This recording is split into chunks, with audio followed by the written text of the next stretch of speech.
कसलाई तिर्नुहुन्थ्यो भाडा तपाईले? यहीँको त्यो मेयर छ, यहीँको बनाएको मेयर थियो मेयरको घर यहाँ एउटा बस्तीको मेयर यहाँ बस्तीको मेयरमा उसैले 4,000 भाडा नदिएपछि सामानै मेरो कतिचोटि फालिदियो अनि बस्तीमा वडा अध्यक्ष मेयर सबै हुन्छन्। त्यही बनाएको। साम्राज्य रहेछ नि यहाँ त। के हुन्थ्यो यहाँभित्र?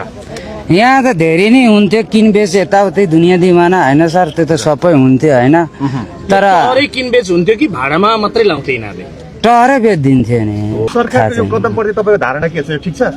यो त ठिक छ नि सर, मेरो त एकदम राइट हो। किन हामी सुकुनवासी भन्यो कि हामी जस्तो लाग्यो, किन हाम्रो तपाईहरु जस्ता सुकुमवासीलाई नि भाडामा लाएर हुकुमवासीले कप कप खाइरहेको रहेछन्। खाइरहेको थियो हजुर। यहाँ धेरै जस्तो सुकुम्बासी यो खालको स्थिति छ। यहाँ धेरै भनेको हुकुमवासी, अलिअलि त्यही हो सुकुनवासी थियो। अलिअलि सुकुम्बासी तर धेरै जस्तो हुकुमबासी। हुकुमवासी हजुर।